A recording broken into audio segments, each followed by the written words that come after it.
Hello ನಮಸ್ತೆ ಸ್ನೇಹಿತರೆ, ನೀವು ನೋಡ್ತಾ ಇದ್ದೀರಾ ಸ್ಪಾಟನ್ಸ್ ಅಕಾಡೆಮಿ. ಸೊ ಏನು ನಿಮಗೆಲ್ಲ ಗೊತ್ತಿರೋ ಹಾಗೆ polytechnic lecture C batch already ಶುರು ಮಾಡಿದ್ದೀವಿ, ನಡೀತಾ ಇದೆ. ಓಕೆ, ಸೊ ಒಂದು ಡೆಮೋ ಕ್ಲಾಸ್ ಸಹ ನಾನು ಹಾಕಿದ್ದೆ ಆಲ್ರೆಡಿ. ಅದರಲ್ಲಿ ಈ ಕ್ವಾಂಟೈಸೇಷನ್ ಆಫ್ ಚಾರ್ಜಸ್ ಅದರ ರಿಲೇಟೆಡ್ ಪ್ರಾಬ್ಲಮ್ಸ್ನ ಸಾಲ್ವ್ ಮಾಡೋದಕ್ಕೆ ಹೊರಟಿದ್ದೆ ಅಲ್ವಾ. ಆ ಕ್ವಾಂಟೈಸೇಷನ್ ಆಫ್ ಚಾರ್ಜಸ್ಸು ನಂತರ ಕೂಲಮ್ಸ್ ಲಾ ರಿಲೇಟೆಡ್ ಪ್ರಾಬ್ಲಮ್ನ ಸಾಲ್ವ್ ಮಾಡಬೇಕು ಅಂತ ಇದ್ವಿ. ಸೊ ಅಲ್ಲಿ ನಿಮ್ಗೆ ಈ ಥರ ಒಂದು ಕ್ವಶನ್ನು ಕಂಡು ಬಂದಿತ್ತು. ಏನು? The infographic highlights calculus relationship of varying current I is equal to dq/dt. ನಂತರ ಫಂಕ್ಷನ್ ಈ ಥರ ಕೊಟ್ಟಿದ್ದಾನೆ, function q of t is equal to 2t² + 3t. ಆಯಿತಾ? What is the instantaneous current at t is equal to 2 seconds ಅಂತ ಕೇಳ್ತಾ ಇದ್ದಾನೆ. Okay, ಏನಾಗುತ್ತೆ ಇಲ್ಲಿ ಅಂತ ಅಂದರೆ, ಸುಮಾರು ಜನ ನಾವು ಇಂಜಿನಿಯರಿಂಗ್ ಕಾಲೇಜಸ್ಸು ಅಥವಾ PU ಅಲ್ಲೆಲ್ಲ ಓದಿರ್ತೀವಿ. ಏನು? ಡಿಫ್ರೆನ್ಷಿಯೇಷನ್ನು. ಓಕೆ, ಡಿಫ್ರೆನ್ಷಿಯೇಷನ್ನು ಮತ್ತು ಇಂಟಿಗ್ರೇಷನ್ನು. ಇದು PU ಅಥವಾ ಡಿಗ್ರಿನಲ್ಲಿ ಏನು M1 M2 M3 M4 ಅಂತ ಓದಿರ್ತೀವಿ, ಅದು ಅಲ್ಲಿಗೆ ಮುಗಿಸಿ ಮರ್ತೋಗಿರ್ತೀವಿ. ಓಕೆ, ಬಟ್ ಈಗ ಈ ಥರ ರಿಲೇಟೆಡ್ ಪ್ರಾಬ್ಲಮ್ಸ್ನ ಸಾಲ್ವ್ ಮಾಡಬೇಕು ಅಂತಂದರೆ ನಿಮಗೆ ಇನ್ ಡೆಪ್ತ್ ಗೊತ್ತಿಲ್ಲ ಅಂತಂದ್ರೂ ಅಟ್ಲೀಸ್ಟ್ ಬೇಸಿಕ್ ಡಿಫ್ರೆನ್ಸಿಯೇಷನ್ನು ಮತ್ತು ಇಂಟಿಗ್ರೇಷನ್ ಏನು ಕಾನ್ಸೆಪ್ಟ್ ಇದೆ ಅದನ್ನು ತಿಳ್ಕೊಬೇಕಾಗತ್ತೆ. ಇದರ ಜೊತೆಗೆ ಲಿಮಿಟ್ಸ್ ಆ್ಯಂಡ್ ಡಿರೈವೇಟಿವ್ಸ್ ಅಂತ. Limits and derivatives. Okay, limits and derivatives, differentiation and integration. Okay, ಇದನ್ನು ನೀವು ತಿಳ್ಕೊಬೇಕಾಗತ್ತೆ. ಆ ನಿಟ್ಟಿನಲ್ಲಿ ನಾನೊಂದು ಕ್ಲಾಸ್ನ ತರ್ತಾ ಇದ್ದೀನಿ. ಓಕೆ, ಸೊ ಜಸ್ಟ್ ಒಂದು ಏನಂತ ಅನ್ಬೋದು, ಸದ್ಯಕ್ಕೆ ನಾವು ಈ ಲಿಮಿಟ್ಸ್ ರಿಲೇಟೆಡ್ ಟಾಪಿಕ್ನ ನೋಡ್ತಾ ಹೋಗೋಣ. ಓಕೆ, ಏನಿದು ಲಿಮಿಟ್ಸ್ ಅಂತ ಅಂದರೆ ಸಿಂಪಲ್ಲು. ಈಗ ಲಿಮಿಟು ನಾವು ಯಾವ ಥರ ಅಡ್ರೆಸ್ ಮಾಡ್ತೀವಿ, ಈ ಥರ ಲಿಮಿಟ್ಗೆ LIM ಅಂತ ಬರಿತೀವಿ. ಇದನ್ನು ಓದಬೇಕಾದ್ರೆ ಏನಂತ ಹೇಳ್ತೀವಿ? x ಟೆಂಡ್ಸ್ ಟು a ಅಂತ ಹೇಳ್ತೀವಿ. Okay, x tends to a ಅಥವಾ x ಟೆಂಡ್ಸ್ ಟು b ಈ ಥರ ಹೇಳ್ತೀವಿ. ಏನಾಗಿದ್ರೆ ಅರ್ಥ ಅಂತಂದರೆ, ಇದು x ಅನ್ನೋ ವ್ಯಾಲ್ಯೂ a ಹತ್ರ, ಓಕೆ, a ಹತ್ರ ಇದೆ. ಓಕೆ, ಇಲ್ಲಿ x ಅಂತ ಅಂದ್ಕೊಳ್ಳೋಣ. ಇದು a ಹತ್ರ ಎಲ್ಲೋ ಸಮೀಪಕ್ಕೆ ಇದೆ ಈ ರೀಜನ್ನಲ್ಲಿ ಅಂತ. ಓಕೆ, ನಂತರ ಇದನ್ನು ಸಿಂಪಲ್ಲಾಗಿ ಯಾವ ಥರ ಯೂಸ್ ಮಾಡೋದು ಅಂತ ಅಂದರೆ, ನೀವು ಪ್ರಾಬ್ಲಮ್ಸ್ಗಳಲ್ಲಿ ನೋಡ್ಬೋದು, ಈ ಥರ ಕೊಟ್ಟಿರ್ತಾರೆ. Okay, limit of x tends to 3 for the function x + 3 ಅಂತ. ಸೊ ಇದಕ್ಕೆ ನಾವು ಯಾವ ಥರ ವ್ಯಾಲ್ಯೂನ ಪುಟ್ ಮಾಡಬೇಕು ಅಂತಂದರೆ, ಸಿಂಪಲಾಗಿ ಒಂದು ಡೈಲಾಗ್ನ ನೆನಪಲ್ಲಿ ಇಟ್ಕೊಂಡಿರಿ. ಏನು ಗೊತ್ತಾ? ಲಿಮಿಟ್ ಅಂತ ಬಂದಿದ ತಕ್ಷಣ, ಗುರು ನಿನ್ನ ಲಿಮಿಟಲ್ಲಿರೋ ಗುರು ಅಂತ ಹೇಳ್ತೀವಿ ಅಲ್ವಾ. ಏನಿದು ನಿನ್ನ ಲಿಮಿಟಲ್ಲಿರೋ ಅಂತಂದರೆ, ಇಲ್ಲಿ ಈ ಫಂಕ್ಷನ್ ಏನಿದೆ f(x) ಅಂತ ಅಂದರೆ, ಎಫ್ ಅಂದರೆ ಫಂಕ್ಷನ್ ಆಫ್ ವೇರಿಯಬಲ್ x ಅಂತ ಅಂದರೆ ಏನು ಕೊಟ್ಟಿದ್ದಾರೆ? x + 3. ಇದೊಂದು ಫಂಕ್ಷನ್ ಅಂತ ಕೊಟ್ಟಿದ್ದಾರೆ. ಇಲ್ಲಿ ನಿನ್ನ ಲಿಮಿಟಲ್ಲಿ ನೀನು ಇರೋ ಗುರು ಅಂತಂದರೆ ಈ ಎಕ್ಸ್ನ ಲಿಮಿಟ್ ಎಷ್ಟು? ಜಸ್ಟ್ 3 ಅಷ್ಟೇ. ಅದು ಬೇಕಾದರೆ 0ವರೆಗೂ ಹೋಗ್ಬೋದು, 1ವರೆಗೂ ಹೋಗ್ಬೋದು, 2ವರೆಗೂ ಹೋಗ್ಬೋದು, ಮ್ಯಾಕ್ಸ್ 3ವರೆಗೂ ಅಷ್ಟೇ. ಸೊ ಫಂಕ್ಷನ್ ಆಫ್ ಎಕ್ಸ್ ಏನಿದೆ, ಆ ಫಂಕ್ಷನ್ ಏನು ಕೊಟ್ಟಿದ್ದಾನೆ? x + 3. ಇದರ ಒಂದು ಲಿಮಿಟ್ ಎಷ್ಟು ಅಂತಂದರೆ 3. ಇವಾಗ for example limit x tends to 2 ಅಂತ ಅಂದರೆ, ಇವಾಗ x + 3 ಇದೆ ಆಯಿತಾ, ಈಗ ಕೊಟ್ಟಿದ್ದಾನೆ ಅಂದರೆ ಈ ಎಕ್ಸ್ನ ಲಿಮಿಟ್ ಎಷ್ಟಾಯಿತು ಇಲ್ಲಿ ಪುಟ್ ಮಾಡಿ x ವ್ಯಾಲ್ಯೂಗೆ. ಸೊ ಆನ್ಸರ್ ಬಂದು 5 ಆಗುತ್ತೆ. ಓಕೆನಾ? ಇಷ್ಟು ಸಿಂಪಲ್ ಆಗುತ್ತೆ ಲಿಮಿಟ್ ಅಂತಂದರೆ. ಇಲ್ಲಿ ಇನ್ನೊಂದು ಇಂಪಾರ್ಟೆಂಟ್ ಪಾಯಿಂಟ್ ಏನು ನೆನ್ಪಿಟ್ಕೋಬೇಕು ಅಂತ ಅಂದರೆ, ಹೀಗೆ ನಾವು ಪುಟ್ ಮಾಡೋ ಅಂಥ ಸಮಯದಲ್ಲಿ ಇಲ್ಲಿ ಕೊಟ್ಟಿರೋ ಅಂಥ ಲಿಮಿಟ್ x ವ್ಯಾಲ್ಯೂ ಏನಿರುತ್ತೆ ಅದನ್ನು ಫಂಕ್ಷನಲ್ಲಿ ಪುಟ್ ಮಾಡ್ತೀವಿ. ಆ ಪುಟ್ ಮಾಡಿದಂಥ ಸಮಯದಲ್ಲಿ 0/0 ಫಾರ್ಮಲ್ಲಿ ಇರಬಾರ್ದು, ಅಥವಾ ಏನೋ ಒಂದು ರಿಲೇಟೆಡ್ b ಅಂತಲ್ಲ, ಯಾವುದೋ ಒಂದು ನಂಬರೋ ವೇರಿಯಬಲೋ ಏನೋ ಒಂದು ಇರುತ್ತೆ ಅಂತ ಅಂದ್ಕೊಳ್ಳೋಣ. ಇವಾಗ 2x / 0 ಅಥವಾ 4/0 ಅಥವಾ y² ಪ್ಲಸ್ 2y ಮೈನಸ್ 6/0.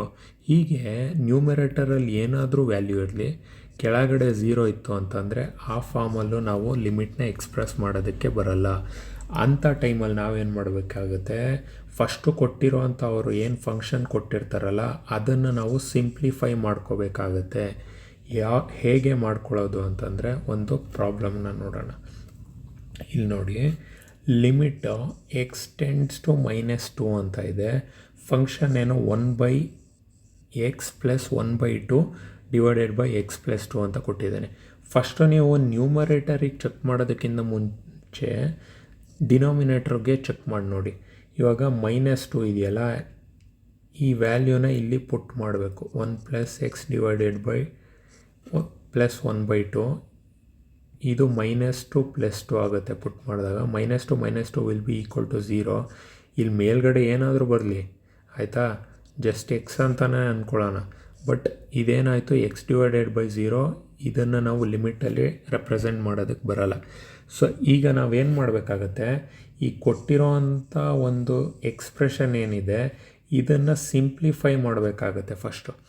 ಈಗ ಸಿಂಪ್ಲಿಫೈ ಮಾಡೋದಾದರೆ ಯಾವ ಥರ ಮಾಡ್ಕೊಳ್ತೀವಿ, ಇಲ್ಲಿ ನೋಡ್ಬೋದು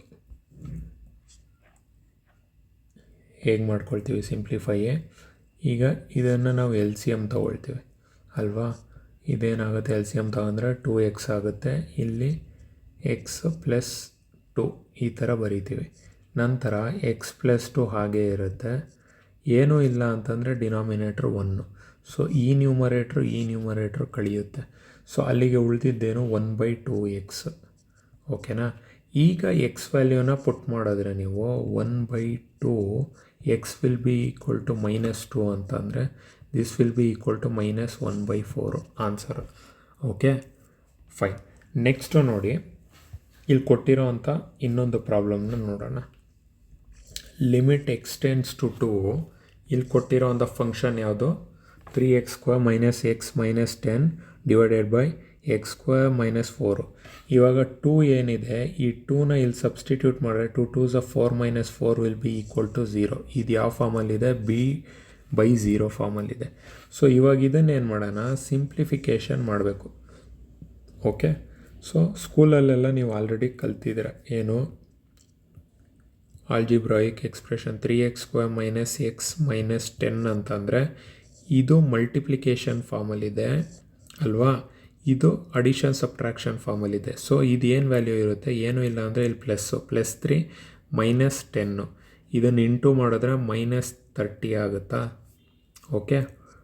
ಇದನ್ನು ನಾವು ಇಲ್ಲಿ ಅಡಿಷನ್ ಸಬ್ಟ್ರಾಕ್ಷನ್ ಏನಾರ ಮಾಡಿದ್ರೆ -1 ಬರಬೇಕು. ಯಾವ ಒಂದು ವ್ಯಾಲ್ಯೂಸ್ನ ನಾವು ಇದು ಮಾಡಿದ್ರೆ ಮಲ್ಟಿಪ್ಲೈ ಮಾಡಿದಾಗ -30 ಬರುತ್ತೆ, ಅಡಿಷನ್ ಮಾಡಿದಾಗ -1 ಬರುತ್ತೆ. 6 5s -6, ಏನಕ್ಕೆ -1 ಜಾಸ್ತಿ ಇದೆ, +5. Okay. -6 + 5 will be equal to -1. Minus into plus will be -, 6 5s 30. Okay. So ಈಗ ನಾವೇನು ಮಾಡಿದ್ವಿ, 3x² ಮೈನಸ್ ಇಲ್ಲಿರೋದನ್ನು ಸಬ್ಸ್ಟಿಟ್ಯೂಟ್ ಮಾಡೋಣ. ಇಲ್ಲಿ -x ಬದಲು ಇದನ್ನು ರೆಪ್ರೆಸೆಂಟ್ ಮಾಡ್ತೀವಿ. -6x plus 5x -10. ಈಗ ಇದನ್ನು ನಾವು ಸಿಂಪ್ಲಿಫೈ ಮಾಡ್ತಾ ಹೋದರೆ 3x x -2 ಪ್ಲಸ್ 5 x -2 ಆಯಿತಾ. x -2 ಕಾಮನ್ ತೆಗಿತೀರಾ, 3x ಪ್ಲಸ್ 5 ಬಂತು. ಓಕೆ. ಅದೇ ರೀತಿ ಕೆಳಗಡೆ ಏನಂತ ಕೊಟ್ಟವನೇ, x² - 4 ಅಂತ ಕೊಟ್ಟಿದ್ದಾನೆ. ಇದು ಯಾವ ಫಾರ್ಮಲ್ಲಿದೆ, x² - 2² ಫಾರ್ಮಲ್ಲಿದೆ. ಅಂದರೆ a² - b² ಫಾರ್ಮು. ಸೊ ಇದನ್ನು ಏನಂತ ಬರಿಬೋದು, a + b into a - b ಅಂತ ಬರಿಬೋದು. ಸೊ ಹಾಗಾದರೆ ಏನಾಗುತ್ತೆ, ಇದು x + 2 ಇಂಟು x - 2 ಫಾರ್ಮ್ ಆಯಿತು ಅಲ್ವಾ. ಸೊ ಹಾಗಾದರೆ ಇದು ಮೇಲ್ಗಡೆ ಈ ಫಾರ್ಮ್ ಇದೆ, ಕೆಳಗಡೆ x + 2 x - 2 ಫಾರ್ಮ್ ಆಯಿತು. ಸೊ ಈಗ ನೀವೇನು ಮಾಡ್ತೀರಾ, x - 2 x - 2 ಕ್ಯಾನ್ಸಲ್ ಆಯಿತು. ಸೊ ನಿನ್ಗೆ ಇವಾಗ ಏನು ಉಳಿಯುತ್ತೆ, 3x + 5 ಡಿವೈಡೆಡ್ ಬೈ x + 2 ಉಳೀತು. ಸೊ ಈಗ ನೀವು x → 2 ಇದೆಯಲ್ಲ ಅದನ್ನು ಪುಟ್ ಮಾಡಿ. 3 2s 6 ಪ್ಲಸ್ 5. ನಂತರ x ಇಲ್ಲೇನಿದೆ 2 ಇದೆ, 2 ಪ್ಲಸ್ ಏನಿದೆ 2 ಇದೆ. 3 2s 6 ಪ್ಲಸ್ 5 ಬಂದು 11 11/4. ಸೊ ಇಲ್ಲಿರೋದು 11/4. ಓಕೆನಾ, ಫೈನ್. ನಂತರ ಅದೇ ಥರ ಇದೊಂದು ಸಮ್ ಇದೆ. ಈ ಸಮ್ನ ನೋಡ್ಕೊಂಬನ್ನಿ. ಏನಂತ ಹೇಳ್ತಾ ಇದ್ದಾನೆ, limit x tends to 3 in the function x to the power 4 minus 81 divided by 2x square minus 5x minus 3. ಇವಾಗ ಇಲ್ಲೇ ನೋಡಿ 3 ಅನ್ನೋದನ್ನು ನಾವು ಇಲ್ಲಿ ಸಬ್ಸ್ಟಿಟ್ಯೂಟ್ ಮಾಡಿದ್ರೆ 3 3s are 9, 9 3s are 27, 3s are 81. 81 minus 81 will be equal to 0. ಆಯಿತಾ? ಇಲ್ಲೂ ಅಷ್ಟೇ 3 3s are 9, 9 2s are 18. ಆಯಿತಾ? 18 minus 15 minus 15 minus 3. Okay, minus 18 plus 18 0 again 0/0 form. ಇದು ಸಿಂಪ್ಲಿಫೈ ಮಾಡಬೇಕು. ನೀವೇನು ಮಾಡ್ತೀರಾ, ಇಲ್ಲಿರೋ ಥರ ಮಾಡ್ಕೊಳ್ಳಿ. ಇದು ಯಾವ ಥರ ಬರೀಬೋದು, x to the power 4. Okay, ಇದು 3 to the power 4 ಬರುತ್ತೆ. 3 3s are 9, 9 3s are 27, 3s are ಇದಾಯ್ತಾ? So ಇದನ್ನು ನೀವು ಏನಂತ ಬರೀಬೋದು ಬೇಕಾದರೆ, x square to the power square minus 9 square ಅಂತಲೂ ಬರಿಬೋದು. ಇದನ್ನು ಸಿಂಪಲಾಗಿ 3 ಸ್ಕ್ವೇರು, ಓಕೆ, 81ನ 9 ಸ್ಕ್ವೇರ್ ಅಂತಲೂ ಬರಿಬೋದಾ? 9ನ 3 ಸ್ಕ್ವೇರ್ ಟು ದ ಪವರ್ 2 ಅಂತ ಹೋದರೆ 3 ಟು ದ ಪವರ್ 4 ಆಯಿತು. ಅದು ಬೇಡ ಬಿಡಿ. ಸೊ ನಿಮ್ಗಿಲ್ಲಿ ಇಷ್ಟೊಂದು ತಿಳ್ಕೊಳ್ಳಿ, 9 ಸ್ಕ್ವೇರ್ ಅಂತಲೂ ಬರೀತೀರ. ಇದು ಬೇಕಾದರೆ 81 ಅಂತಲೇ ತೊಗೊಳ್ಳೋಣ. ಆಯಿತಾ? ಈಗ ಇಲ್ಲೇನಾಯಿತು, ಇದು A square minus B square ಫಾರ್ಮಲ್ಲಿದೆ. A plus B A minus B ಫಾರ್ಮಿಗೆ ರೆಡ್ಯೂಸ್ ಆಗಬೇಕು. ಎ ಏನೋ ಎಕ್ಸ್ ಸ್ಕ್ವೇರು ಪ್ಲಸ್ ಬಿ ಏನೋ 9. ಆಯಿತಾ? ಇಲ್ಲಿ ಎ ಸ್ಕ್ವೇರು ಅಲ್ಲ, ಎ ಮೈನಸ್ ಬಿ ಬಂದು ಇದು 9. ಓಕೆ, ನಂತರ ಕೆಳಗಡೆ ಏನಿದೆ 2x square minus 5x minus 3 ಅಂತಂದರೆ ನಾನು ಆಗಲೇ ಏನಂತ ಹೇಳಿದೆ, 2 ಮತ್ತು 2x square minus 5x minus 3 ಅಂದರೆ ಇದು ಪ್ರಾಡಕ್ಟ್ ಆಗುತ್ತೆ. Minus 6, 2 plus 2 minus 3 minus 6. ಇದು ಅಡಿಷನ್ ಮಾಡಿದ್ರೆ ಏನು ಬರಬೇಕು, ಮೈನಸ್ 5 ಬರಬೇಕು. ಆಯಿತಾ? ಮೈನಸ್ 5 ಬರಬೇಕು. ಸೊ ಏನು ಮಾಡಿದ್ರೆ ಬರುತ್ತೆ, 3 2s, okay, 3 2s minus 3 minus 2 ಆದರೆ, but minus into minus plus ಆಗೋಯ್ತು, ಆಗಲ್ಲ. ಸೊ 5 1s ಬರುತ್ತೆ. 5 1s 5 ಅಲ್ವಾ? ಸೊ ಯಾವುದು ಇಲ್ಲ ಅಂತಂದರೆ ಇಲ್ಲೇನಂತ ಬರುತ್ತೆ, 1 ಸೆಕೆಂಡ್. ಇದು ಮೈನಸ್ 6 ಅಲ್ವಾ ಇರೋದು, ಇದು ಮೈನಸ್ 3 ಅಥವಾ ಪ್ಲಸ್ 2 ಅಂತ ಮಾಡ್ಬೋದು. ಸರಿ, ಇಲ್ಲಿ ಏನು ಮಾಡ್ಬೋದು ಗೊತ್ತಾ, ಮೈನಸ್ 6 ಪ್ಲಸ್ 1 ಮಾಡಿದ್ರೆ minus into plus minus 6 1s 6. ಇದು ಮೈನಸ್ಸು 6 ಪ್ಲಸ್ 1 ಅಂತಂದರೆ ಮೈನಸ್ 5 ಉಳಿತು. ಸೊ ಇದನ್ನು ನೀವೇನಂತ ಬರೀತೀರಾ, 2x square minus 6x plus X minus 3 ಅಂತಂದರೆ ಇದನ್ನು ನೀವು ಸಿಂಪ್ಲಿಫೈ ಮಾಡಿದ್ರೆ 2x X minus 3 plus X minus 3. ಇದು ಎಕ್ಸ್ ಮೈನಸ್ 3 2x ಪ್ಲಸ್ 1. ಆಯಿತಾ? ಸೊ ಇಲ್ಲಿ ಎಕ್ಸ್ ಸ್ಕ್ವೇರ್ ಮೈನಸ್ 9ನ ನಾವು ಇನ್ನೊಂದು ಸಲ ಸಿಂಪ್ಲಿಫೈ ಮಾಡಿದ್ರೆ ಎಕ್ಸ್ ಸ್ಕ್ವೇರ್ ಪ್ಲಸ್ 9, ಇದು ಎಕ್ಸ್ ಪ್ಲಸ್ 3 ಎಕ್ಸ್ ಮೈನಸ್ 3 ಆಯಿತು, divided by X minus 3 2x plus 1. ಇವೆರಡು ಕ್ಯಾನ್ಸಲ್ ಆಗುತ್ತೆ ಇವಾಗ, X minus 3 X minus 3. So ಉಳಿದಿರೋ ಅಂಥ ಈ ವ್ಯಾಲ್ಯೂಸಿಗೆ ನಾವು ಎಕ್ಸ್ 3 ಪುಟ್ ಮಾಡಿದ್ರೆ ಇಷ್ಟು ಅಮೌಂಟ್ ಬರುತ್ತೆ, 108 ಡಿವೈಡೆಡ್ ಬೈ 7. ಓಕೆ, ಸಿಂಪಲ್ ಇಷ್ಟೇನೇ. ಮತ್ತು ಇದೊಂದು ಥಿಯರಮ್ಮು, ಇದನ್ನು ನೆನ್ಪಿಟ್ಕೋಬೇಕು. ಓಕೆ, ಸ್ಯಾಂಡ್ವಿಚ್ ಥಿಯರಮ್ ಅಂತ ಅಂತೀವಿ, ಬಟ್ ಸಿಂಪಲಾಗಿ ನೆನ್ಪಿಟ್ಕೊಂಡಿರಿ. ಲಿಮಿಟ್ ಎಕ್ಸ್ಟೆಂಡ್ಸ್ ಟು 0 ಆದಾಗ sine of x divided by x ಅಂತ ಏನಾದರೂ ಇದ್ದರೆ this value totally will be equal to 1. ಇದು ನೆನಪಲ್ಲಿ ಇಟ್ಕೋಬೇಕು. Limit x tends to 0 for the function tan x divided by x will be equal to 1. ಅದೇ ಇಲ್ಲಿ cos x 1 minus cos x divided by x will be equal to 0. ಇದು ನೆನಪಲ್ಲಿ ಇಟ್ಕೋಬೇಕು. Okay, ಏನಿದು sign x ಕಾಸ್ x ಯಾವುದೋ ಜಮಾನದಲ್ಲಿ ಓದಿದ್ವಿ ನೆನಪಿಲ್ಲ ಅಂತಂದರೆ ಸಿಂಪಲಾಗಿ ಇದೊಂದು ಟ್ರಯಾಂಗಲ್ ಅನ್ನೋದಾದರೆ ಓಕೆ, ಇದು ಹೈಪಾಟಿನ್ಯೂಸು, ರೈಟ್ ಆ್ಯಂಗಲ್ ಟ್ರಯಾಂಗಲಲ್ಲಿ ಇದು ಹೈಪಾಟಿನ್ಯೂಸು, ಇದು ನೆನಪಲ್ಲಿ ಇಟ್ಕೋಬೇಕು. ಇದು ಅಡ್ಜಸೆಂಟ್ ಅಂದರೆ ಬೇಸು, ಇದು ಆಪೋಸಿಟ್ ಅಥವಾ ಹೈಟ್ ಅಂತ ತಗೋಬೋದು. ಓಕೆ, ಸೊ ಇಲ್ಲಿ ಸೈನ್ ಟೀಟಾ ಅಂತ ಅಂದರೆ ದ ಆ್ಯಂಗಲ್ಲು, ಈ ಸೈನ್ ಟೀಟಾ ಆ್ಯಂಗಲ್ ನಮಗೆ ಹೆಂಗೆ ಸಿಗುತ್ತೆ ಅಂತಂದರೆ ಎ ಬಿ, ಇದು ಎ, ಇದು ಬಿ. ಓಕೆ, ಆಪೋಸಿಟ್ ಈ ಸೈಡ್ ಏನಿದೆ, ಈ ಸೈಡು ಡಿವೈಡೆಡ್ ಬೈ ಹೈಪಾಟಿನ್ಯೂಸ್ ಈ side. Okay, A B divided by O B, ಅದೇ ಕಾಸ್ ಟೀಟಾ. ಸೊ ಇದು A B divided by O B ನಿಮಗೆ ಸೈನ್ ಟೀಟಾ ಬಂದರೆ, ಕಾಸ್ ಟೀಟಾ ಏನು ಅಡ್ಜಸೆಂಟು, ಇದು ಈ ಅಡ್ಜಸೆಂಟು ಡಿವೈಡೆಡ್ ಬೈ ಹೈಪಾಟಿನ್ಯೂಸು. ಹೈಪಾಟಿನ್ಯೂಸ್ ಯಾವಾಗಲೂ ಡಿನಾಮಿನೇಟ್ರಲ್ಲೇ ಇರುತ್ತೆ. ಆಪೋಸಿಟ್ಟು ನಿಮಗೆ ಏನೋ ಆಪೋಸಿಟ್ ಒಂದು ಇಲ್ಲಿ ನೀವು ಟೀಟಾ ಅಂತ ತೊಗೊಳ್ತೀರ. ಏನಕ್ಕೆ ಆಪೋಸಿಟ್ ಅಂತ ಹೇಳ್ತಾ ಇದ್ದೀನಿ ಅಂದರೆ, ಇದು ಟೀಟಾ ಅಂತ ತಗೊಂಡ್ರೆ ನೀವು ಕಲರ್ ಯಾವುದಾನ ಬೇರೆ ತಕ್ಕನ, ಇಲ್ಲಿ ಇದು ಟೀಟಾ ಅಂತ ತಗೊಂಡ್ರೆ ಇದರ ಆಪೋಸಿಟ್ಟು ಇದು. ಸೊ ಇದು ಸೈನ್ ಟೀಟಾಗಿ ಇದು ಹೆಲ್ಪ್ ಮಾಡುತ್ತೆ. ಓಕೆ, ಕಾಸ್ ಟೀಟಾ ಅಂತಂದರೆ ಇದಕ್ಕೆ ಅಡ್ಜಸೆಂಟಾಗಿ ಇದಿರೋದು. Okay, adjacent divided by hypotenuse. Whereas tan theta ಅಂತಂದರೆ ಆಪೋಸಿಟ್ಟು. ಓಕೆ, ಇದು ಆಪೋಸಿಟ್ಟು ಡಿವೈಡೆಡ್ ಬೈ ಅಡ್ಜಸೆಂಟು ಇದು ಬರುತ್ತೆ. ಸಿಂಪಲಾಗೇನೋ ನೀವು ಇವಾಗ ನೋಡ್ಬೋದು ಏನಂತ ಅಂದರೆ, sine theta is equal to ಇಲ್ಲೇ ಇದೆ ಅಲ್ವಾ, A B by O B.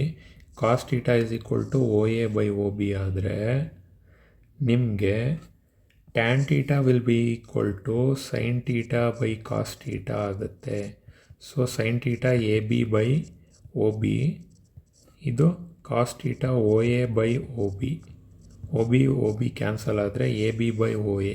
A B by O A ಏನಿದೆ ಆಪೋಸಿಟ್ಟು ಮತ್ತು ಅಡ್ಜಸೆಂಟು.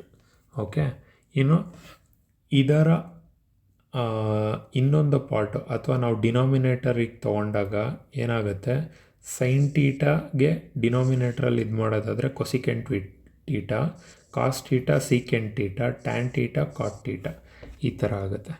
ಓಕೆ, ನಾವು ಇದು ಹಿಂಗೂ ಬರೀಬೋದು, sine theta is equal to 1 cosecant theta, cos theta is equal to 1 secant theta. ಅದನ್ನು ಉಲ್ಟಾ ಆದರೂ ಬರೀರಿ, ಸೀಕೆಂಟ್ ಇಲ್ಲ ಹಾಕಿ ಕಾಸ್ ಇಲ್ಲ ಹಾಕಿ, ಕೊಸಿಕೆಂಟ್ ಇಲ್ಲ ಹಾಕಿ ಸೈನ್ ಇಲ್ಲ ಹಾಕಿ. ಅದೇ ರೀತಿ cot theta is equal to 1 tan theta. ಆಯಿತಾ? ಇನ್ನು ಈ ಆ್ಯಂಗಲ್ಗಳು ಇದನ್ನು ಇಲ್ಲೇ ಕೊಟ್ಟಿದ್ದಾರೆ ನೋಡಿ. ಓಕೆ, ಈ formula basic. Sine square theta plus cos square theta is equal to 1, second square theta minus tan square theta is equal to 1, cosecant square theta minus cot square theta is equal to 1. ಇವೆಲ್ಲ ನೀವು ನೆನಪಲ್ಲಿ ಇಟ್ಕೊಂಡಿರಬೇಕು. Basic formulas ನಿಮ್ಗೆ already P U ಅಲ್ಲೆಲ್ಲ ಓದಿ ನಿಮಗೆ ಬಯಟ್ ಆಗೋಗಿರುತ್ತೆ. Just recall ಮಾಡ್ಕೊಳ್ಳಿ ಅಷ್ಟೇ. ಪ್ರಾಬ್ಲಮ್ಸ್ನ ಸಾಲ್ವ್ ಮಾಡ್ಬೇಕಾದ್ರೆ ಇವು ಕೇಳೋ ಸಾಧ್ಯತೆಗಳು ಅಂದರೆ ನಿಮಗೆ ಸಾಲ್ವ್ ಮಾಡ್ತಾ ಇವು ಅವಶ್ಯಕತೆ ಜಾಸ್ತಿ ಇರುತ್ತೆ.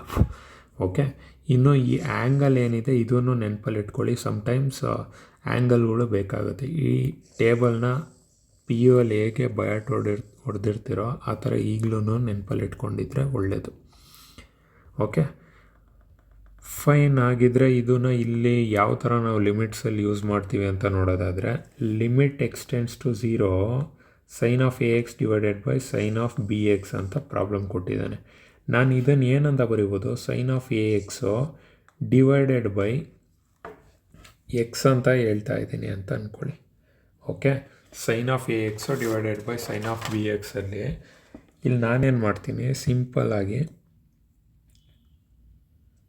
Actually sine of a x divided by a x into a x. ಏನೂ ಇಲ್ಲ ಅಂತಂದಾಗ ಇದು ಕ್ಯಾನ್ಸಲ್ ಮಾಡಿದ್ರೂ ನಮಗೆ 1 ಸಿಗುತ್ತೆ. ಬಟ್ ಅದನ್ನು ನಾನು ಕ್ಯಾನ್ಸಲ್ ಮಾಡ್ದಲೇ ನಾನೇನು ಮಾಡ್ತಾಯಿದ್ದೀನಿ, ಹಾಗೆ ಉಳಿಸ್ಕೊಳ್ತೀನಿ, ಎಕ್ಸ್ಟ್ರಾ ಆ್ಯಡ್ ಮಾಡ್ತೀನಿ. ಆಯಿತಾ? ಅದೇ ಥರ ಕೆಳಗಡೆನೂ ಅಷ್ಟೇ sine of b x divided by b x into b x. ಆಯಿತಾ. ಸೊ ನಮಗೆ ಫಾರ್ಮುಲಾ ಇರೋದೇನು, limit x tends to 0 sine of x divided by x will be equal to 1 ಅಂತ ಹೇಳಿದ್ದಿದ್ದು ಅಲ್ವಾ.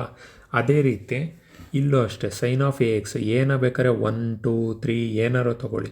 ಸೊ ಅದು ಡಿವೈಡೆಡ್ ಬೈ ಎ ಎಕ್ಸ್ ಅಂತಂದಾಗ ಈ limit ಏನಾಯಿತು ನನಗೆ 1 ಅಂತ ಬರುತ್ತೆ. ಅದೇ ರೀತಿ ಈ ಲಿಮಿಟ್ ಏನಾಗುತ್ತೆ ನನಗೆ 1 ಅಂತ ಬರುತ್ತೆ. ಉಳ್ಕೊಳ್ಳೋದೇನೋ a x divided by b x ಅಂತ ಉಳಿಯುತ್ತೆ ಅಲ್ವಾ. Limit x tends to 0 a x divided by b x ಅಂತ ಬಂತು. ಈಗ ಎಕ್ಸು ನಾನು ಕ್ಯಾನ್ಸಲ್ ಮಾಡ್ಕೊಳ್ತೀನಿ ಆಯಿತಾ. ಎಕ್ಸ್ ಒನ್ಸ ಆಯಿತಾ. ಇವೆರಡು ಕ್ಯಾನ್ಸಲ್ ಔಟ್ ಆಯಿತು ಅಂದರೆ ಎ ಮತ್ತು ಬಿ ಒಂದು ಕಾನ್ಸ್ಟೆಂಟ್ ಅಥವಾ ವೇರಿಯಬಲ್ಸ್ ಇಲ್ದಲೇ ಇರೋವಂಥ ನಂಬರ್ಸ್ಗಳಾಗುತ್ತೆ. ಜಸ್ಟು ಎ ಬೈ ಬಿ ಮಾತ್ರ ಉಳ್ಕೊಳ್ಳುತ್ತೆ. ಅದೇ ರೀತಿ ಇಲ್ಲೂ ಅಷ್ಟೇ ನೋಡಿ, ಕಾಸ್ ಎಕ್ಸು ಪೈ ಮೈನಸ್ ಎಕ್ಸ್ ಅಂತ ಹೇಳ್ತಾ ಇದ್ದಾರೆ. ಓಕೆ, ಸೊ ಕಾಸ್ ಆಫ್ 0 ಅಂತ ಆಗಲೇ ಹೇಳೋದ್ನಲ್ಲ ನಾನು, ಆ್ಯಂಗಲ್ಗಳನ್ನ ನೆನಪಲ್ಲಿ ಇಟ್ಕೋಬೇಕು. ಇವಾಗ ಕಾಸ್ ವ್ಯಾಲ್ಯೂ ಇಲ್ಲಿದೆ, ಡಿಗ್ರಿ ಒಂದು 0 ಡಿಗ್ರಿ. ಸೊ ಕಾಸ್ 0 ಏನೋ ವ್ಯಾಲ್ಯೂ ಬಂದು 1 ಆಗುತ್ತೆ. ಅದನ್ನು ನೀವಿಲ್ಲಿ ಪುಟ್ ಮಾಡಬೇಕು. ಇಫ್ ಇನ್ ಕೇಸ್ ಡೈರೆಕ್ಟಾಗಿ ಎಕ್ಸಾಮಲ್ಲಿ ಇದೇ ಥರ ಕೊಟ್ಟವನೇ ನಿಮಗೆ ಕಾಸ್ ವ್ಯಾಲ್ಯೂನೇ ಗೊತ್ತಿಲ್ಲ, ಆ್ಯಂಗಲ್ ವ್ಯಾಲ್ಯೂಸ್ ಅಂತ ಅಂದರೆ ಅಲ್ಲಿಗೆ ಮಾರ್ಕ್ಸ್ ಹೋಯ್ತು ಅಂತ ಅಲ್ವಾ. ಸೊ ಇಲ್ಲಿ limit x tends to 0 cos 0 divided by pi minus 0 ಆಗುತ್ತೆ. Cos 0 will be equal to 1, pi minus 0 will be pi ಆಯಿತಾ. ಆನ್ಸರ್ ಏನು 1/π ಆಗುತ್ತೆ. ಓಕೆ, ಅದೇ ರೀತಿ ಇಲ್ಲೂ ಅಷ್ಟೇ. ನೆಕ್ಸ್ಟು ನೋಡಿ, ಲಿಮಿಟ್ ಎಕ್ಸ್ಟೆಂಡ್ಸ್ ಟು, ಇದೊಂದು ಸ್ವಲ್ಪ ಹಿಂಗೆ ಇದು ಮಾಡೋಣ. Okay, cos 2x minus 1 divided by cos x minus 1. ಇದು ಕಾಸ್ 2x ಇದು ಫಾರ್ಮುಲಾ. ಓಕೆ, ಮೇ ಬಿ ನಾನು ಆ ಫಾರ್ಮುಲಾ ಇನ್ಕ್ಲೂಡ್ ಮಾಡಿಲ್ಲ. ಸೈನ್ 2x ಕಾಸ್ 2x ಆ ಥರ ಫಾರ್ಮುಲಾ ಇರುತ್ತಲ್ಲ. ಸೊ ಕಾಸ್ 2x ಫಾರ್ಮುಲಾ ಏನು ಅಂತ ಅಂದರೆ 2x² ಮೈನಸ್ 1, ಇದು ಮೈನಸ್ 1 ಹಾಗೆ ಉಳ್ಕೊಳ್ಳುತ್ತೆ. ಕಾಸ್ ಎಕ್ಸ್ ಮೈನಸ್ 1 ಹಾಗೆ ಇರುತ್ತೆ. ಸೊ ಈಗ ಇಲ್ಲಿ ಕಾಸ್ ಸ್ಕ್ವೇರ್ ಎಕ್ಸ್ ಮೈನಸ್ 1 ಅಂತ ಏನಿದೆಯಲ್ಲ, ಇದನ್ನು ನಾನು ಏನಂತ ಬರಿಬೋದು, 2 ಅನ್ನೋದು ಹಾಗೆ ಇದೆ. Cos square x minus 1 square ಅಂತ ಬರೆದ್ರೆ ಇದೇನಾಯಿತು, a square minus B square formula ಆಯಿತಾ. ಸೊ ಇದು cos x plus 1 cos x minus 1 ಈ ಫಾರ್ಮುಲಾ ಬಂತು. ಕೆಳಗಡೆ ಏನಾಯಿತು, ಕಾಸ್ ಎಕ್ಸ್ ಮೈನಸ್ 1 ಆದರೆ ಸೊ ಇದನ್ನು ನಾನು ಇದು ಕ್ಯಾನ್ಸಲ್ ಔಟ್ ಆಗುತ್ತೆ. 2 cos x plus 1 again x tends to 0 ಆದರೆ 1 ಆಯಿತು. 1 + 1 will be 2, 2 × 2 will be 4 answer. Okay, so ಅದೇ ಥರ ನೆಕ್ಸ್ಟು ನೋಡಿ, ಏನಂತ ಕೇಳಿದ್ದಾನೆ ಇಲ್ಲಿ, limit x tends to 0 a x plus x cos x divided by b sine x ಅಂತ ಇದೆ ಅಲ್ವಾ. ಸೊ ಇದನ್ನು ನೀವು ಏನಂತ ಮಾಡ್ಕೋಬೋದು, ಎರಡಕ್ಕೂ ಇವಾಗ ನ್ಯೂಮರೇಟ್ರಲ್ಲಿ 2 ಭಾಗ ಇದೆ ಪ್ಲಸ್ ಮಧ್ಯ ಬೇರೆ ಇದೆಯಲ್ವಾ, ಇದನ್ನು ನೀವು ಸಪ್ರೇಟ್ ಮಾಡ್ಕೊಳ್ಳಿ. A x divided by b sine x, okay, ನಂತರ plus cos x divided by b sine x. ಇಲ್ಲ ಅಂತಂದರೆ ಬೆಟರ್ ಇಲ್ಲಿ ಇದು ಮಾಡ್ಕೊಂಡಿರೋ ಹಾಗೆ ಎಕ್ಸು ಕಾಮನ್ ತೆಗೀರಿ, ಎ ಪ್ಲಸ್ ಕಾಸ್ ಎಕ್ಸ್ ಅಂತ ಬರುತ್ತೆ, ಇದೊಂದು ಭಾಗ ಆಯಿತು. ನಂತರ divided by b sine x, ಇದನ್ನು ನಾವೇನು ಮಾಡ್ಕೋಬೋದು, ಫಾರ್ಮುಲಾ ಗೊತ್ತಲ್ಲ, limit x tends to 0 sine of x divided by x ಅಂತ ಅಂದರೆ 1 ಆಗೋಗುತ್ತೆ. ಆ ಥರನೇ ಮಾಡ್ಕೊಳ್ಳೋಣ. ಎಕ್ಸು ಇಲ್ಲಿ ಕ್ಯಾನ್ಸಲ್ ಔಟ್ ಆದರೂ ನಡೀತದೆ. ಸೊ ಇಲ್ಲಿ ನಾವೇನು ಮಾಡಿದ್ವಿ, limit x tends to 0 sine of x into x ಇದೇನಾಯಿತು, ವ್ಯಾಲ್ಯೂ 1 ಆಗುತ್ತೆ. ನಮ್ಗೆ ಉಳ್ಕೊಂಡಿದ್ದೇನೋ limit x tends to 0 x of a plus cos x divided by b x ಇಷ್ಟು ಉಳೀತು ಅಲ್ವಾ. ಸೊ ಇಲ್ಲಿ ಎಕ್ಸು ಕ್ಯಾನ್ಸಲ್ ಆಯಿತು, ಉಳಿದಿದ್ದೇನೋ a plus cos x divided by b. Again cos ಎಕ್ಸಲ್ಲಿ ಕಾಸ್ 0 ಹಾಕ್ದ ಅಂತ ಅಂದರೆ ಉಳಿದಿದ್ದು ಲಾಸ್ಟಿಗೇನು ಕಾಸ್ 0 ಏನಾಯಿತು, 1 ಆಯಿತು. So a plus 1 divided by B ಇದು ಆನ್ಸರ್ ಆಯಿತು. ಫೈನ್, ಅದೇ ಥರ ಇನ್ನೊಂದು ಸಮ್ ಇದೆ, ಇದನ್ನು ಸಾಲ್ವ್ ಮಾಡೋಣ. Limit x tends to 0 cosecant x minus cot x. ಇದನ್ನು ನಾವು ಏನಂತ ಹೇಳ್ಬೋದು, ಕೊಸಿಕೆಂಟ್ ಎಕ್ಸ್ನ ಏನಂತ ಬರಿಬೋದು ಅಂದರೆ 1 - 1 divided by sine x. Cot ಎಕ್ಸ್ನ cos x divided by sine x. ಏನಕ್ಕೆ? ಟ್ಯಾನ್ ಎಕ್ಸ್ ಅಂತ ಅಂದರೆ ಏನು ಅಂತಂದರೆ ಟ್ಯಾನ್ ಎಕ್ಸ್ ಬಂದು sine x divided by cos x ಅಂತ ಅಂದೆ ಅಲ್ವಾ. ಸೊ ಹಾಗಾದರೆ ಕಾಟ್ ಎಕ್ಸ್ ಅಂತ ಅಂದ್ರೇನು? 1/tan x. ಸೊ ಇದನ್ನು ನಾನೇನಂತ ಮಾಡ್ಬೋದು? 1/tan ಎಕ್ಸ್ ಅಂತಂದರೆ ಉಲ್ಟಾ ಆಯಿತು. Sine x by cos x ಇರೋದು cos x by sine x ಆಯಿತು. ಈ ಥರ ಬಂತು ಈ ಫಾರ್ಮಲ್ಲಿ, ಆಯಿತಾ. ಸೊ ಈಗ ಇಲ್ಲಿ ಸೈನ್ ಎಕ್ಸು ಮತ್ತು ಸೈನ್ ಎಕ್ಸ್ ಅಂತ ಇದೆ ಅಲ್ವಾ. ಸೊ ಸೈನ್ ಎಕ್ಸ್ನ ನಾವು ಕಾಮನ್ ತೆಗಿಯೋಣ. ಕಾಮನ್ ತೆಗ್ದಾಗ ಏನಾಯಿತು? 1 - cos x divided by sine x, ಆಯಿತಾ. ಲಿಮಿಟ್ ಎಕ್ಸ್ಟೆಂಡ್ಸ್ ಟು 0 ಅಂತಲೇ ಇದೆ. ಸೊ ನಾವೇನು ಮಾಡೋಣ? ಇಲ್ಲೊಂದು ಎಕ್ಸು ಇಲ್ಲೊಂದು ಎಕ್ಸ್ ಹಾಕೊಳ್ಳೋಣ. ಸೊ ನನಗೇನಾಯ್ತು ಅಲ್ಲಿಗೆ? ಇದು 1 ಆಯಿತು ವ್ಯಾಲ್ಯೂ. ಉಳಿದಿದ್ದೇನು? Limit x tends to 0 1 - cos x divided by x. Again x 1 - 1 ಏನಾಯಿತು? 0 ಆಗೋಯಿತು, ಆಯಿತಾ. ಸೊ 0 ಡಿವೈಡೆಡ್ ಬೈ ಇಲ್ಲೂ 0, ಕಂಪ್ಲೀಟ್ಲಿ ಆನ್ಸರು 0 ಆಯಿತು. ಸ್ಟಾರ್ಟಿಂಗ್ ಸ್ಟೆಪ್ಪಲ್ಲಿ ನಿಮಗೆ 0 ಬರಬಾರ್ದು. ಫುಲ್ ಫೈನಲ್ ಆನ್ಸರ್ ಬೇಕಾದ್ರೆ 0 ಬರ್ಬೋದು, ಏನು ತೊಂದರೆ ಇಲ್ಲ. Okay fine. ಇದೊಂದೆರಡು ಪ್ರಾಬ್ಲಮ್ಸ್ ಇದೆ, ಇದನ್ನು ನೆಕ್ಸ್ಟ್ ಇದರಲ್ಲಿ ನೋಡೋಣ, ಆಯಿತಾ. ಸಿಂಪಲ್ ಇದೇ ಥರ. ಇದು ಲಿಮಿಟ್ಸ್ ಅಂದರೆ ಇಷ್ಟು ತಿಳ್ಕೊಂಡಿದ್ರು ನಿಮಗೆ ಬೇಜಾರಾಯಿತು. ಓಕೆ ಇದೊಂದು ನೋಡ್ಬಿಡೋಣ ತೊಗೊಳ್ಳಿ. ಇದೊಂದೇ ಒಂದು ಸಿಂಪಲಾಗೇ ಇದೆ. ಇದ್ರ ಬೇಸಿಸಲ್ಲೇ ನಾನು ಇಲ್ಲಿ ಕೆಳಗಡೆನೂ ಸಮ್ ಮಾಡಿರೋದು. So x⁻n - a divided by x - a ಅಂತ ಇದೆ. This will be equal to n into a⁻n - 1, ಆಯಿತಾ. ಸೊ ಇಲ್ಲಿ ಅದಕ್ಕೆ ಎಕ್ಸಾಂಪಲ್ ಇದೊಂದು ಕೊಟ್ಟಿದ್ದಾರೆ ನೋಡಿ. ಎಕ್ಸ್ಟೆಂಡ್ಸ್ ಟು 1 ಅಂತ ತೊಗೊಂಡಿರಿ. ಏನ 1 ಅಂತ ತೊಗೊಂಡ್ರೆ ಇಲ್ಲಿ ಇದು 1 a ಆಯಿತು ಅಂದರೆ ಇದೂ a. ಓಕೆ x⁻15 - 1 ಏನೂ ಇಲ್ಲ ಅಂತಂದರೆ ಇದೂ 15 ಅಂದ್ಕೊಳ್ಳಿ. x - a ಅದೇ ಥರ ಇಲ್ಲೂ ಅಷ್ಟೇ. ಇದು ನಾನು ಏನಂತ ಬರೀಬೋದು? x⁻15 - 1⁻15. (1 anything will be 1 only. So ಇಲ್ಲಿ ಕೆಳಗೆ ಏನು ಮಾಡೋಣ? ಇಲ್ಲೊಂದು x - 1 ಕ್ಯಾನ್ಸಲ್ ಔಟ್ ಆಗೋ ಥರ x⁻10 - 1⁻10 ಡಿವೈಡೆಡ್ ಬೈ x - 1 ಅಂತ ಈ ಥರ ತೊಗೊಳ್ಳೋಣ. ಸೊ ಇದು ಇವಾಗ ಯಾವ ಫಾರ್ಮಲ್ಲಿ ಐತೆ ಅಂತಂದರೆ n into a⁻n - 1. n value ಏನು? 15, a ವ್ಯಾಲ್ಯೂ ಏನು? 1, ಆಯಿತಾ. So n - 1 15 - 1. ಅದೇ ರೀತಿ ಇಲ್ಲೂ ಅಷ್ಟೇ 10 1/10 - 1. ಇದು ಮಾಡಿದ್ರೆ ನಿಮ್ಗೇನು ವ್ಯಾಲ್ಯೂ ಬಂತು? 15 1⁻15 - 1 14. 1⁻14 will be 1 only. 10 1 anything will be 1 only. So 5 3s 5 2s 3/2 will be the answer. ಓಕೆನಾ. ಸೊ ಇಷ್ಟೇ, ಈ ಥರ ಲಿಮಿಟ್ಸು ಸಾಲ್ವ್ ಮಾಡೋದು. ಇಷ್ಟೇ ಲಿಮಿಟ್ಸ್ ಅಂದ್ರೇ ಇಷ್ಟು. ಓಕೆ ಸೊ ನೆಕ್ಸ್ಟ್ ಕ್ಲಾಸಲ್ಲಿ ನಾವು ಏನು ಮಾಡೋಣ ಅಂತಂದರೆ ಡಿರೈವೇಟಿವ್ಸು ಅಂದರೆ ಡಿಫ್ರೆನ್ಷಿಯೇಷನ್ ಏನಿದೆ ಡಿರೈವೇಟಿವ್ಸು ಅದನ್ನು ನಾವು ನೆಕ್ಸ್ಟ್ ಕ್ಲಾಸಲ್ಲಿ ನೋಡೋಣ.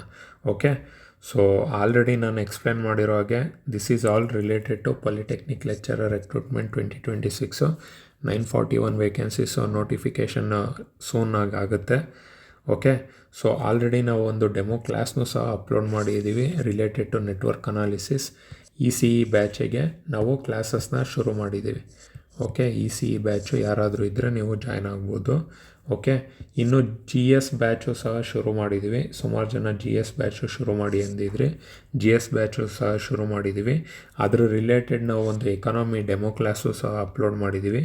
ಸೊ ದಟ್ ನೀವು ನಮ್ಮ ಯೂಟ್ಯೂಬ್ ಚಾನಲಲ್ಲಿ ಸ್ಪಾಟನ್ಸ್ ಅಕಾಡೆಮಿ ವಿಡಿಯೋಸ್ ಸೆಕ್ಷನಿಗೆ ಹೋದರೆ ನಿಮ್ಗೆ ಆಲ್ರೆಡಿ ಇಲ್ಲಿ ನೋಡ್ಬೋದು ಒಂದು demo class related to network analysis already upload ಆಗಿದೆ. ನಂತರ economy demo class related to GS ಏನಿದೆ ಅದು ಸಹ ಅಪ್ಲೋಡ್ ಆಗಿದೆ. ಇನ್ನೂ ವೆರೈಟಿ ಬೇರೆ ಬೇರೆ ಇಂಜಿನಿಯರಿಂಗ್ ಬ್ರ್ಯಾಂಚ್ ರಿಲೇಟೆಡ್ ಏನು ಸಿಲೆಬಸ್ ಇದೆಯಲ್ಲ ಅದನ್ನು ಸಹ ನಾವು ಆಲ್ರೆಡಿ ಅಪ್ಲೋಡ್ ಮಾಡಿದ್ದೀವಿ. ನಿಮಗೆ ಎನಿ ಕ್ವೇರಿ ಇತ್ತು ರಿಲೇಟೆಡ್ ಟು ಏನೋ ಒಂದು ಈ ಕೋರ್ಸ್ ರಿಲೇಟೆಡ್ ಏನೇ ಒಂದು ಇಶ್ಯೂ ಅಥವಾ ಕ್ವೇರಿ ಇತ್ತು ಅಂತಂದರೆ ನೀವು ನಮ್ಮ ಕರೆ ಮಾಡ್ಬೋದು. ನಾನು ಡಿಸ್ಕ್ರಿಪ್ಷನಲ್ಲಿ ನಂಬರು ಸಹ ಹಾಕಿರ್ತೀನಿ. Okay all the best, prepare well, study well. Okay time waste ಮಾಡೋದಕ್ಕೆ ಹೋಗ್ಬೇಡಿ. ನೋಟಿಫಿಕೇಷನ್ ಸದ್ಯದಲ್ಲಿ ಆಗ್ಬೋದು, ಇನ್ನೂ ಆಗಲಿ ನೋಟಿಫಿಕೇಷನ್ ಆದಮೇಲಿಂದ ಓದೋಣ ಮತ್ತೊಂದು ಅಂತೆಲ್ಲ ಕೂತ್ಕೊಳ್ಳೋದಕ್ಕೆ ಹೋಗ್ಬೇಡಿ. ಓಕೆ, ಆದಷ್ಟು ಬೇಗ ಶುರು ಮಾಡ್ಕೊಳ್ಳಿ. Okay fine, thank you.